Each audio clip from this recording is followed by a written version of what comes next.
Il est là, il prie avec nous dans la mosquée, dans la forme seulement, et pas dans le fond. Son cœur est resté à la porte, ou bien il traîne quelque part dans le marché. Le moindre degré de son amour provoque l'absence de bonheur pour le serviteur. Un bonheur qui se résume à la consécration du cœur à l'amour d'Allah, et que sa langue s'emploie uniquement à son évocation, que le cœur et la langue soient en harmonie, que le cœur et la langue soient réunis en Allah. Ainsi, l'amour du bas monde porte nécessairement préjudice sur la vie future de l'individu, de la même façon que l'amour de l'au-delà a des répercussions, affecte la vie présente. Khamisa, cinquièmement, أن محبتها تجعلها أكبر هم العبد وروى الترمذي من حديث أنس بن مالك قال رسول الله صلى الله عليه وسلم من كانت الآخرة همه جعل الله غناه في قلبه وجمع له شمله وأتته الدنيا وهي الراغمة ومن كانت الدنيا همه جعل الله فقره بين عينيه وفرق عليه شمله ولم يأته من الدنيا إلا ما قدر له. Cinquièmement, son amour en fait la plus grande préoccupation du serviteur. Et dans ce sens, simplement le récit de At-Tirmidhi, de Anas ibn Malik, que le messager alayhi salatu wa salam dit, celui qui a l'au-delà pour préoccupation, Allah place sa richesse dans son cœur et il les rassemble tous les deux, et le bas monde devient à lui contraint et forcé.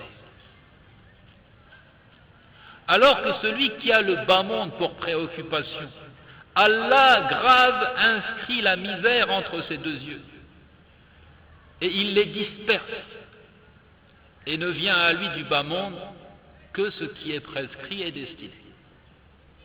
Donc on a tout intérêt à avoir l'au-delà pour préoccupation. Celui qui agit de la sorte, il sera riche d'une richesse d'âme, et même d'une richesse mondaine et matérielle, parce qu'il dit, le bas monde viendra à lui contraint et forçant. Alors que celui qui a le bas monde pour préoccupation, il est pauvre, il est indigent, et ne viendra à lui du bas monde, malgré tous ses efforts, que ce qui a été prescrit et destiné. Et dans ce sens aussi la parole d'Allah, وَمَن يَتَّقِ اللَّهَ يَجْعَل لَّهُ مَخْرَجًا وَيَرْزُقْهُ مِنْ حَيْثُ لَا يَحْتَسِبُ. Et celui qui fait preuve de piété, qui craint Allah, Allah lui accorde une issue favorable et lui attribue ses dons par des moyens qu'il n'avait pas imaginés. Il ne faut donc pas commettre l'interdit pour s'acquérir des biens de ce monde. Il faut faire preuve de piété et le bas monde viendra à nous contraint et forcé. Sadisuha أن محبها أشد الناس عذابا بها ومعذب بها في دياره الثلاث يعذب في الدنيا بتحصيلها والسعي فيها ومنازعة أهلها وفي دار البرزخ بفواتها والحسرة عليها وكونه قد حيل بينه وبين محبوبه على وجه لا يرجو اجتماعه به أبدا ولم يحصل له هناك محبوب يعوضه عنه فهذا أشد الناس عذابا في قبره. Il dit sixièmement que celui qui aime le bas monde est plus châtié et le plus châtié par l'objet de son amour. Ça rejoint la règle qui a été citée au préalable. Celui qui aime le bas monde est le plus châtié par l'objet de son amour. Il est châtié dans les trois demeures. Il est châtié dans le bas monde, dans sa tentative d'entrer en possession des richesses mondaines, dans les querelles qu'il oppose à ceux qui le lui disputent, de parmi les adeptes du bas monde. Donc beaucoup de fatigue, beaucoup de peine ici-bas.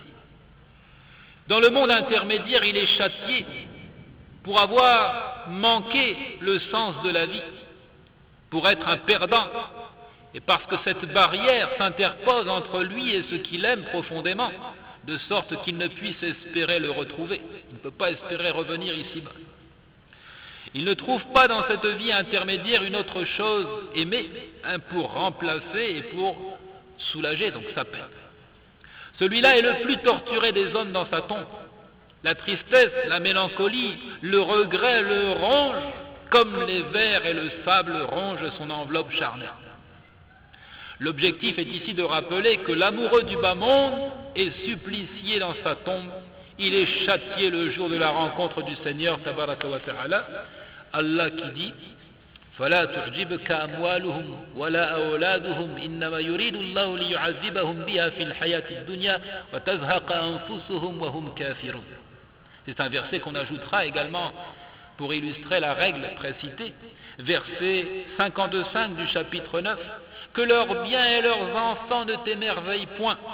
Allah ne veut par là que les châtier dans la vie présente et que les voir rendre péniblement l'âme en état de mécréance.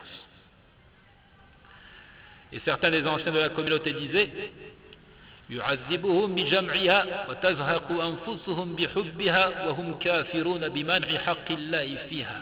Dans l'interprétation du verset, donc, il les châtie, c'est-à-dire par l'effort fourni pour rassembler et s'accaparer les richesses.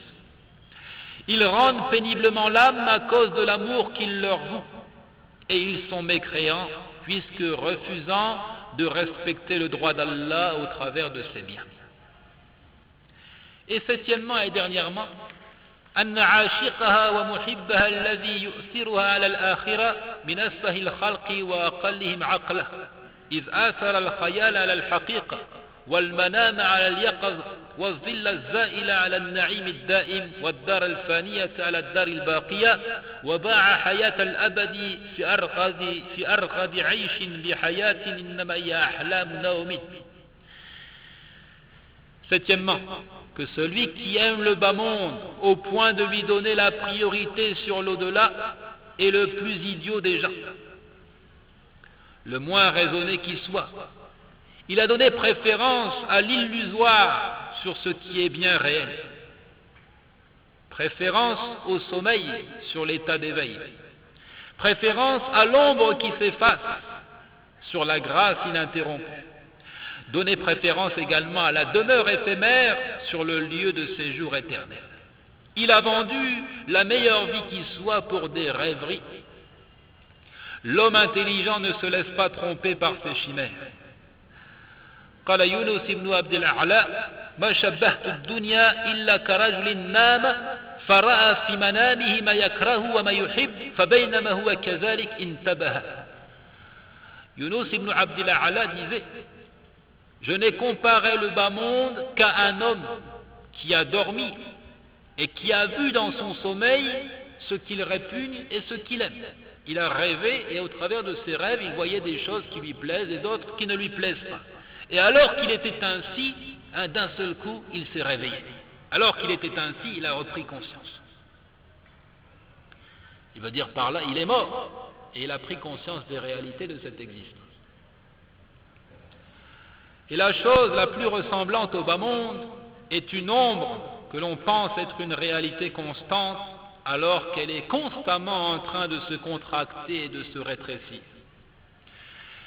Tu la suis alors en espérant l'atteindre, mais tu ne l'atteindras jamais. Elle ressemble aussi fortement à un mirage que l'assoiffé prend pour de l'eau et lorsqu'il y parvient, il n'y trouve qu'Allah pour lui régler son compte. Allah est prompt à dresser les comptes. Elle ressemble encore à une vieille femme très laide, à l'apparence hideuse, qui provoque la répulsion, mais qui parvient à tromper les prétendants au mariage. Elle se maquille et se fait belle pour l'entrevue. Elle a masqué et caché tous ses défauts. Qui n'est pas clairvoyant est donc trompé par les artifices et demande le mariage. Mais elle dit, attention, il y a une condition. Pas d'autre dot que la perte de l'au-delà. Nous sommes deux sœurs et il n'est pas licite de faire la jonction en nous mariant toutes les deux. Les prétendants ont donc choisi la vie présente et les délices immédiats, mais dès l'instant où ils lèvent le voile et font tomber le jupon, tous les défauts apparaissent. Certains ont choisi le divorce et ont connu le repos, d'autres ont choisi de poursuivre la vie conjugale et n'ont connu que souffrance et gémissement. Hada wallahu ta'ala a'lam. Pour illustrer donc la règle qui dit Hubbullahi wa hubbud dunya diddani la yajtami'an, l'amour d'Allah et l'amour du bas monde sont deux opposés qui ne peuvent s'assembler. Wa sallallahu wa sallam ala nabiyyina wa ala alihi wa man wala walhamdulillah.